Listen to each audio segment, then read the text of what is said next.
నీ నామమునకు మహిమ కలుగును గాక. అనుదిన పరిశుద్ధ గ్రంథ పఠనం. జూన్ 8. ప్రార్థన. దయగల తండ్రి, కృపగల దేవ, పరిశుద్ధుడా, నీకు వందనాలు, స్తోత్రాలు. గడిచిన దినములు నీ కృపలో జ్ఞాపకం చేసుకుని మరి ఒక నూతన దినము మా జీవితాల్లో దయచేశారు. మీకు వందనాలు ప్రభు. ఈ దినం వాక్యము ద్వారా మాతో మాట్లాడి మమ్మల్ని బలపరచండి. వినిన వాక్యము హృదయాల్లో ఫలింపచేయమని యేసుక్రీస్తు అతి పరిశుద్ధ నామంలో అడిగి వేడుకొనిచున్నాము మా పరమ తండ్రి. ఆమేన్. నెహెమ్యా గ్రంథము 7-8 అధ్యాయములు. 7వ అధ్యాయము. నేను ప్రాకారమును కట్టి తలుపులు నిలిపి ద్వారపాలకులను, గాయకులను, లేవీలను నియమించిన పిమ్మట నా సహోదరుడైన హనానీకిని, కోటకు అధిపతి అయిన హనన్యాకును యెరూషలేము పైన అధికారం ఇచ్చితిని. హనన్యా నమ్మకమైన మనుష్యుడు, అందరికంటే ఎక్కువగా దేవుని ఎదుట భయభక్తులు గలవాడు. అప్పుడు నేను బాగుగా ప్రొద్దెక్కు వరకు యెరూషలేము యొక్క గుమ్మముల తలుపులు తీయకూడదు, మరియు జనుల దగ్గర నిలవబడి ఉండగా తలుపులు వేసి అడ్డగడియల వాటికి వేయవలననియు, ఇదియుగాక యెరూషలేము కాపురస్తులందరూ తమ తమ కావలి వంతులను బట్టి తమ ఇండ్లకు ఎదురుగా కాచుకొనుటకు కావలి నియమింపవలననియు చెప్పితిని. అప్పట్లో ఆ పట్టణం మిగిలి విశాలముగాను పెద్దదిగాను ఉండెను గాని దానిలో జనులు కొద్దిగా ఉండేరి. ఇండ్లు ఇంకా కట్టబడలేదు. జనసంఖ్య చేయనట్లు నా దేవుడు నా హృదయంలో తలంపు పుట్టింపగా ప్రధానులను, అధికారులను, జనులను నేను సమకూర్చితిని. అంతలో ముందు వచ్చిన వారిని గూర్చిన వంశావళి గ్రంథము నాకు కనబడెను. అందులో వ్రాయబడిన వంశావళులు ఇవి: జెరుబ్బాబెలు, యేషువ, నెహెమ్యా, అజర్యా, రయమ్యా, నహామాని, మొర్దెకై, బిల్షాను, మిస్పేరెతు, బిగ్వయి, నెహుము, బయనా అనువారితో కూడా బాబేలు రాజైన నెబుకద్నెజరు చేత చెరలోనికి కొనుపోబడి తిరిగి యెరూషలేమునకు, యూదా దేశమునకును తమ తమ పట్టణములకును వచ్చిన వారు వీరే. ఇశ్రాయేలీయుల యొక్క జనసంఖ్య ఇదే. అది ఎలాగనగా పరోషు వంశస్థులు 2172, షపట్యా వంశస్థులు 372, ఆరహు వంశస్థులు 652, యేషువ, యోవాబు సంబంధులైన పహోత్మయాబు వంశస్థులు 2818 మంది, ఏలాము వంశస్థులు 1254, జత్తు వంశస్థులు 845, జక్కయి వంశస్థులు 760 మంది, బిన్నూయి వంశస్థులు 648, బేబై వంశస్థులు 628, అజ్గాదు వంశస్థులు 2322, అదోనీకాం వంశస్థులు 667, బిగ్వయి వంశస్థులు 2067, అదీను వంశస్థులు 655, హిజ్కియా బంధువుడైన ఆటేరు వంశస్థులు 90 హాషుము వంశస్థులు 320 జేజేయు వంశస్థులు 324, హారీపు వంశస్థులు 112, గిబియోను వంశస్థులు 95, బెత్లెహేము నెటోపా వారు 187, అనాతోతు వారు 128, బేతజ్మతు వారు 42, కిర్యాతారీము, కెఫీరా, బెయోరోతుల వారు 743, రామా గెబల వారు 621, మిక్మషు వారు 122, బేతేలు హాయిల వారు 123, రెండవ నెబో వారు 52, రెండవ ఏలాము వారు 1254, హారీము వంశస్థులు 320 మంది, ఎరుకో వంశస్థులు 345, లోదు, హదీదు, ఓనో అనువారి వంశస్థులు 721, సెనాయా వంశస్థులు 3930 మంది, యాజకులలో యేషువ ఇంటివారైన యదాయా వంశస్థులు 973, ఇమ్మేరు వంశస్థులు 1052, పషూరు వంశస్థులు 1247, హారీము వంశస్థులు 1017, లేవీయులైన యేషువ, హోదవ్య, కద్మియేలు అనువారి వంశస్థులు 74, గాయకులైన ఆసాపు వంశస్థులు 148, ద్వారపాలకులైన షల్లూము వంశస్థులు, అటేరు వంశస్థులు, టల్మోను వంశస్థులు, అక్కూబు వంశస్థులు, హట్టీటా వంశస్థులు, షోబయి వంశస్థులు 130, నెతీనీయులైన జీహా వంశస్థులు, హషూపా వంశస్థులు, టబ్బాయోతు వంశస్థులు, కెరోసు వంశస్థులు, సియాహా వంశస్థులు, పాదోను వంశస్థులు, లెబానా వంశస్థులు, హగాబా వంశస్థులు, షల్మయి వంశస్థులు, హానాను వంశస్థులు, గిద్దేలు వంశస్థులు, గహారు వంశస్థులు, రవాయా వంశస్థులు, రెజీను వంశస్థులు, నెకోదా వంశస్థులు, గజ్జాము వంశస్థులు, ఉజ్జా వంశస్థులు, పసయా వంశస్థులు, బేసాయి వంశస్థులు, మెహూనీము వంశస్థులు, నెపుషేసీము వంశస్థులు, బక్బూకు వంశస్థులు, హకూపా వంశస్థులు, హర్హూరు వంశస్థులు, బజ్లీతు వంశస్థులు, మెహీదా వంశస్థులు, హర్షా వంశస్థులు, బర్కోసు వంశస్థులు, సీసేరా వంశస్థులు, తెమాహు వంశస్థులు, నెజియాహు వంశస్థులు, హటీపా వంశస్థులు, సొలొమోను దాసుల వంశస్థులు, సొటాయి వంశస్థులు, సొఫేరోతు వంశస్థులు, పెరుగుదా వంశస్థులు, యహాలా వంశస్థులు, దర్కోను వంశస్థులు, గిద్దేలు వంశస్థులు, షపట్యా వంశస్థులు, హట్టీలు వంశస్థులు, జబాయేయిలో సంబంధమైన పొకేరోతు వంశస్థులు, ఆమోను వంశస్థులు. ఈ నెతీనీలందరూ సొలొమోను దాసుల వంశస్థులను 392. తెల్మేలాహు, తెల్హార్షా, కెరూబు, అదోను, ఇమ్మేరు మొదలైన స్థలముల నుండి వచ్చినవారు తాము ఇశ్రాయేలు సంబంధులో కాలో తెలుపుటకు తమ ఇంటి పేర్లైనను తమ వంశావళి పత్రికలైనను కనుపరచలేకపోయిరి. వారెవరనగా దెలాయా వంశస్థులు, టోబియా వంశస్థులు, నెరోదా వంశస్థులు. వీరు 642. హబయ్య వంశస్థులు, హక్బోజు వంశస్థులు, బర్జిల్లై వంశస్థులు అనగా గిలాదీలైన బర్జిల్లై కుమార్తెలు ఒకతను పెళ్లి చేసుకుని వారి పేరు చేత పిలువబడిన బర్జిల్లై వంశస్థులను యాజక సంతానాలు. వీరు వంశస్థుల వలుల బట్టి ఎంచబడిన వారిలో వారు వద్దు పుస్తకమును వెతకగా అది కనబడకపోయాను. కాగా వారు అపవిత్రులుగా ఎంచబడి యాజకులలో ఉండకుండా వేరుపరచబడిరి. కాగా అధికార ఊరీము తుమ్మీము అను వాటిని ధరించుకుని ఒక యాజకుడు ఏర్పడే వరకు అతి పరిశుద్ధ వస్తువులను మీరు తినకూడదని వారితో చెప్పాను. సమాజకులందరూ 42,360 మంది. వీరుగాక వీరి పనివారును పనికత్తెలను 7,337 గాయకులలో స్త్రీ పురుషులు 245 ఉండిరి. వారి గుర్రములు 736, వారి కంచెర గాడిదలు 245, వారి ఒంటెలు 435, వారి గాడిదలు 6,725 ఉండెను. పెద్దలలో ప్రధానులైన కొందరు పనికి కొంత సహాయం చేసిరి. అధికారి ఖజానాలో 120 తులముల బంగారమును, 50 పల్లెములను, 730 యాజక వస్త్రములను వేసి ఇచ్చాను. మరియు పెద్దలలో ప్రధానులైన వారు కొందరు ఖజానాలో 140 తులముల బంగారమును, 14 లక్షల తులముల వెండిని వేసిరి. మిగిలిన వారును 240 తులముల బంగారమును, 240 లక్షల తులముల వెండిని, 67 యాజక వస్త్రములను ఇచ్చిరి. అప్పుడు యాజకులు, లేవీలు, ద్వారపాలకులు, గాయకులు, జనుల్లో కొందరును, నెతీనీయులు, ఇశ్రాయేలీలందరూ తమ పట్టణములందు నివాసం చేసిరి.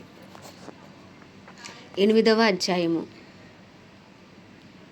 7వ నెల రాగా ఇశ్రాయేలీలు తమ పట్టణంలో నివాసులై ఉండిరి. అప్పుడు జనులందరూ ఏకమనస్కులై నీటి గుమ్మం ఎదురున్న మైదానమునకు వచ్చి యెహోవా ఇశ్రాయేలుకు ఆజ్ఞాపించిన మోషే ధర్మశాస్త్రము గ్రంథమును తెమ్మని ఎజ్రా అను శాస్త్రితో చెప్పగా, యాజకుడైన ఎజ్రా 7వ మాసం మొదటి దినమున చదవబడు దాని గ్రహింప శక్తి గల స్త్రీ పురుషులు కలిసిన సమాజమంతటి ఎదుటను ఆ ధర్మశాస్త్ర గ్రంథము తీసుకుని వచ్చి నీటి గుమ్మం ఎదుటిన మైదానంలో ఉదయం మొదలుకుని మధ్యాహ్నం వరకు నిలిచిచున్న ఆ స్త్రీ పురుషులకును తెలివితో వినగలిగిన వారందరికీ చదివి వినిపించుచూ వచ్చెను.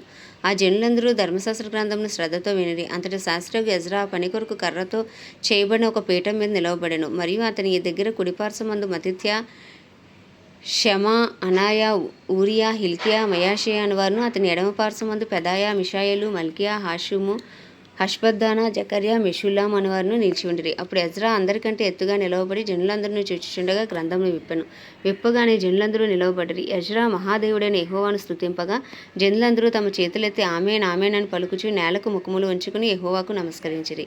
జనులు ఇలాగు నిలవబడుచుండగా యేషువా, బానీ, షెరేబ్యా, యామీను, అక్కూబు, షబ్బేతై, హోదియా, మయాషియా, కెలీటా, అజర్యా, యోజాబాదు, హానాను, పెలాయాలను, లేవీలును ధర్మశాస్త్రం యొక్క తాత్పర్యమును తెలియజెప్పిరి. ఇటీవలనే వారు దేవుని గ్రంథమును స్పష్టముగా చదివి వినిపించి జనులు బాగుగా గ్రహించినట్లు దానికి అర్థము చెప్పిరి. జనులందరూ ధర్మశాస్త్ర గ్రంథం మాటలు విని ఏడవ మొదలుపెట్టగా అధికారి అయిన నెహెమ్యాయు, యాజకుడగును శాస్త్రీయునకు ఎజ్రాయును జనులకు బోధించు లేవీలును, మీరు దుఃఖపడవద్దు, ఏడవవద్దు, ఈ దినము మీ దేవుడైన యెహోవాకు ప్రతిష్ఠిత దినమని జనులతో చెప్పిరి. మరియు అతడు వారితో ఇట్లనెను, పదండి, క్రొవ్విన మాంసం భక్షించుడి, మధురమైన దాన్ని పానము చేయుడి. ఇది వరకు తమ కొరకు ఏమీ సిద్ధము చేసి కొనని వారికి వంతులు పంపించుడి. ఏలయనగా ఈ దినము మన ప్రభువునకు ప్రతిష్ఠితమైన. మీరు దుఃఖపడుకుడి, యెహోవా యందు ఆనందించడం వలన మీరు బలమొందుదురు. అలాగున లేవీలు జనులందరినీ ఓదార్చి, మీరు దుఃఖము మానుడి, ఇది పరిశుద్ధ దినము, మీరు దుఃఖపడకూడదని వారితో అనిరి.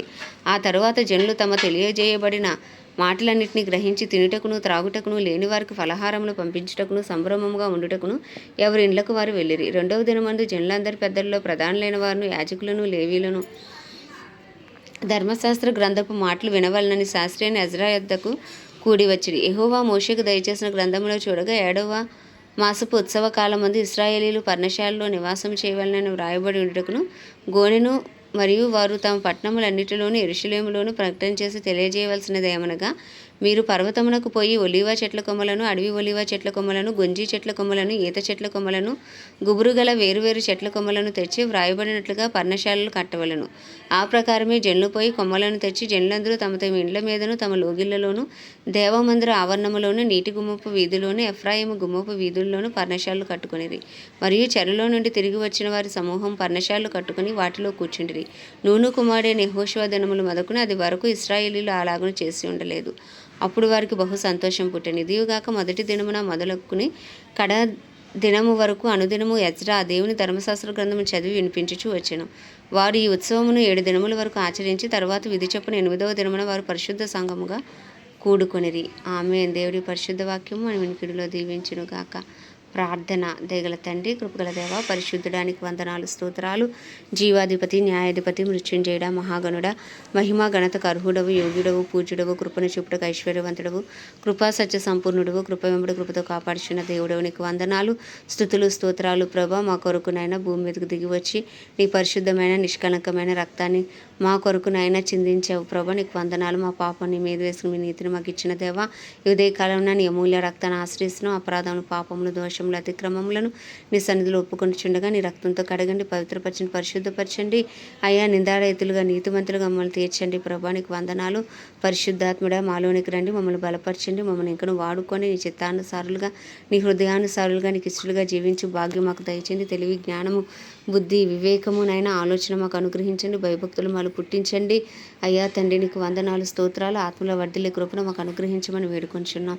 వాక్యమే ఉన్న దేవా, నీకు వందనాలు. వినిన వాక్యం మా హృదయాలు ఫలింపచేసి వాక్యానుసారంగా జీవించటకు నీ కృపను దయచి నీ ఆజ్ఞల్ని, కట్టడలను అనుసరించి నడుచుకుంటూ కావాల్సిన జ్ఞానం మాకు అనుగ్రహించండి. ప్రభా, నీ కృపను మాకు దయచేయమని వేడుకుంటున్నాం. మా జీవితాల్లో మీరు చేసిన ప్రతి మేలును, ఉపకారమును నైనా ఉదయకాలమున నైనా ఆయాన్ని బట్టి మిమ్మల్ని స్తుతిస్తున్నాం. ప్రభా, మేమేమై ఉన్నామో నీ దయ వల్లనే, నీ కృప వల్లనే, నీ కనికరం వల్లనే, నీ ప్రేమ వల్లనే, దినదినము మీరు చూపించిన నూతనమైన వాత్సల్యం బట్టి మమ్మల్ని స్తుతిస్తున్నాం. ప్రభా, అయ్యా, నీకు వందనాలు, స్తోత్రాలు. నీ కృపాసనం వద్దకు వచ్చున్నాం. అపరాధము క్షమించి నాయనా నీ కృపలతో మమ్మల్ని నింపండి. అయ్యా తండ్రి, మాపై నాయన, మా వ్యక్తిగత జీవితాలపై, మా కుటుంబాలపై నీ కృప కలుగును గాక. మా కుటుంబాల్లో ఉన్న ప్రతి ఒక్కరిపై నీ కృప కలుగును గాక. మా కుటుంబాల్లో రక్షణ లేని వారికి రక్షణ, మారు మనసు దయచేయమని వేడుకొనిచున్నాం. మా అయ్యా, మాలో ఎవరైతే శారీరకంగా, మానసికంగా, ఆర్థికంగా, ఆధ్యాత్మికంగా ఎవరు ఏ బలహీన స్థితిలో ఉన్నా మమ్మల్ని బలపరచు, వారిని బట్టి మేము సమస్తము చేయగలము. కాబట్టి అయ్యా, నీ బలముతో, నీ శక్తితో మమ్మల్ని నింపమని ప్రార్థిస్తున్నాము. అయ్యా, మా బంధువులు, మా స్నేహితులు, మా ఇరుగు పొరుగు, అయ్యా తండ్రి నాయన, మా దైవజనులు, వారి కుటుంబాలు, మా పరిచయలు, సంఘబిడ్డలు అందరినీ మీ హస్తాలకు అప్పచెప్పుకుంటున్నాం. మా పట్టణాన్ని మీ హస్తాలకు అప్పచెప్పుకుంటున్నాం. అయ్యా, పట్టణంలో గొప్ప ఉజ్జీవాన్ని రగిలించమని వేడుకుంటున్నాం. మహారక్షణ మా పట్టణంలో దయచేయమని వేడుకొంచున్నాం. నాయన, దైవజనులందరి కొరకు, సేవకులు, సేవకులందరి కొరకు నాయన ప్రార్థిస్తున్నాం. వారిని అభిషేకించి వాడుకొని వారి అవసరతలని మహిమేశ్వరంలో తీర్చి వారి ప్రార్థనకు జవాబు దయచేయమని వేడుకొంచున్నాం. ప్రభా, క్రైస్తవులందరినీ రూపాంతరపరిచి నీ రూపులోకి మార్చుకోండి. నీ చిత్తానుసారమైన జీవితాలు ప్రతి క్రైస్తవునికి దయచేయండి. పరిశుద్ధాత్మ వరములతో ఫలము కలిగి నాయన నీ సాక్షులుగా జీవించే భాగ్యం, ఎత్తబడి సంఘంలో ఉండే కృపను ప్రతి బిడకి మీరు దయచేయమని వేడుకొంచున్నాం. ప్రపంచ దేశంలో అన్నిటి కొరకు వాటిని పరిపాలిస్తున్న రాజులు, నాయకులు, వారి కింద పనిచేసిన అధికారుల కొరకు ప్రార్థిస్తున్నాం. నీ చిత్తానుసారమైన పరిపాలన వారి ద్వారా జరిగించమని, నీ చిత్తం వారి జీవితాల్లో నెరవేర్చమని ప్రార్థిస్తూ ప్రభా, ఇంకను సువార్త అందరి గ్రామాలు, ప్రాంతాలు, పట్టణాలు యేసునామములో పట్టబడునుగాక. అయ్యా తండ్రి, నీ కొరకు సువార్థికులు యేసునామములో లేపబడుదురుగాక. సువార్తకు విరోధంగా రూపించబడుతున్న ప్రతి ఆయుధం యేసునామములో లయమై పోవునుగాక అని ప్రార్థిస్తున్నాం. అయ్యా, ప్రత్యేకించి ఇజ్రాయెల్ జ్ఞాపకం చేసుకుని ఇజ్రాయెల్ సరిహద్దుల సమాధానం నుంచి ఇజ్రాయెల్ ప్రజలకు క్షేమం దయచేయమని వేడుకుంటున్నాం. ప్రత్యేకించి మా భారతదేశంపై నీ కృప కలుగునుగాక. మా భారతదేశంలో మహారక్షణ యేసునామములో కలుగునుగాక అని ప్రార్థిస్తున్నాం. అయ్యా, మా దేశాన్ని ఏలుబడి చేసిన ఏలుబడి శక్తులు, నాయన వ్యతిరేక శక్తులు, చీకటి శక్తులు నజరేయుడైన యేసునామములో బంధించబడును కాక. మా దేశ ప్రజల పాపములు అయ్యో దయతో క్షమించు ప్రభా. నాయన, నీ పేరు పెట్టబడిన నీ జనులు తమను తాము తగ్గించి పాపం విడిచి చేసిన ప్రతి ప్రార్థనకు నిశ్చయంగా యేసునామములో జవాబు దయచేయండి. మా అపరాధములు, మా దేశ ప్రజల పాపములు, దోషములు, అతిక్రమములను దయతో క్షమించి మా దేశానికి శారీరకంగా, మానసికంగా, ఆధ్యాత్మికంగా, ఆర్థికంగా, రాజకీయ పరంగా, సాంఘిక పరంగా అన్ని రంగాల్లో స్వస్థత దయచేయమని వేడుకొంచున్నాము. అయా, సువార్తకు విరోధంగా రూపించబడుతున్న ప్రతి ఆయుధం యేసునామములో లయమై పోవునుగా కానీ ప్రార్థిస్తున్నాం. మతోన్మాదులు, మత ఛాందస్వాదులు నిశ్చయంగా యేసునామములో లయమై పోవు. అయ్యా నాయన, యేసు నామంలో నైనా సౌలు పౌలుగా మార్చబడినట్లు యేసునామంలో మార్చబడుదురుగా కానీ ప్రార్థిస్తున్నాం. ప్రభా, అయ్యా, నీకే వందనాలు, స్తోత్రాలు, స్తుతులు చెల్లించుకుంటూ అయ్యా, మా దేశ ప్రధాని కానీ, ప్రెసిడెంట్, చీఫ్ మినిస్టర్లు, గవర్నర్లు, ఎమ్మెల్యేలు, ఎంపీలు, వారి కింద పనిచేసిన అధికారులు, డిపార్ట్మెంట్స్ అన్నింటినీ మీ హస్తాలకు అప్పచెప్పుకుని ఇండియన్ ఆర్మీ, నేవీ, ఎయిర్ ఫోర్సుల చుట్టూ మీ రక్త కంచి వేయమని ప్రార్థిస్తూ మా దేశంలో మహారక్షణ దయచేయమని ఈ ఉదయకాలంలో మా దేశాన్ని మీ హస్తాలకు అప్పచెప్పుకుంటూ యేసుక్రీస్తు అతి పరిశుద్ధ నామంలో అడిగి వేడుకొనిచున్నాం మా పరమ తండ్రి. ఆమేన్. పరలోకమందున మా తండ్రి, నీ నామం పరిశుద్ధపరచబడును గాక. నీ రాజ్యం వచ్చును గాక. నీ చిత్తం పరలోకమునందు నెరవేర్చబడినట్లు భూమి అందు నెరవేర్చబడును గాక. మన దిన ఆహారం మాకు నేడు దయచేయం. మేము అపరాధం చేసిన వారిని మేము క్షమించిన ప్రకారం అపరాధం క్షమించు. మమ్మ శోధనలోకి తేక దుష్టుని బారి నుండి తప్పించు. ఎందుకంటే రాజ్యము, బలము, శక్తి, మహిమయు నీవేనదా. ఆమేన్. ప్రభేశ రక్తమే జయం, ప్రభేశ వాక్యమే విజయం, ప్రభేశ నామములో సంపూర్ణ విజయము కలుగును గాక. ఆమేన్, ఆమేన్, ఆమేన్.